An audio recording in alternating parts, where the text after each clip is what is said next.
বিশ্ব টি-20 ক্রিকেটে আরও একটা বিরল রেকর্ড গড়ল আজকে, যেখানে সাউথ আফ্রিকা নামিবিয়ার কাছে হেরে গেল। নামিবিয়ার র্যাঙ্কিংয়ে আছে, টি-20 র্যাঙ্কিংয়ে আছে ষোলোতম নাম্বারে। আর সাউথ আফ্রিকা যারা কিনা টি-20তে 5 নাম্বারে। আজকে সাউথ আফ্রিকার একটা আনন্দঘন দিন ছিল, যেখানে কিনা কুইন্টন ডি কক সে ইন্টারন্যাশনাল টিকেট থেকে রিটায়ারমেন্ট নেওয়ার পরে আজকে সে ব্যাক করছে। আর আজকে সে ব্যাক করার দিনেই যেন সাউথ আফ্রিকা একটা বড় ধরনের একটা ধাক্কা খেলো, একটা অঘটন ঘটে গেল গা নামিবিয়ার কাছে, যেখানে তারা 6 উইকেটে হারে গেছে গা। সাউথ আফ্রিকা আগে ব্যাট করে নির্ধারিত 20 ওভারে 134 রান সংগ্রহ করে, আর সে জায়গার মধ্যে 6 উইকেটে মেবি 6 উইকেটে জিতে গেছে গা নামিবিয়া এই সাউথ আফ্রিকার বিপক্ষে। সেটা ভাবা যায়।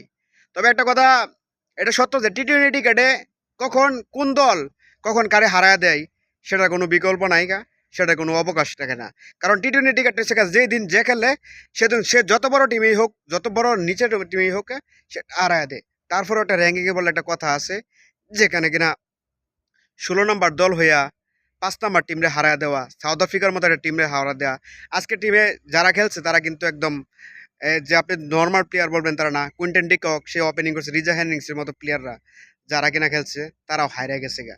করার নাই কিছু, এটাই টিকেট, এটা মানতে হবে আপনার, হার মানতে হবে, এটাই টিকেটের একটা সৌন্দর্য।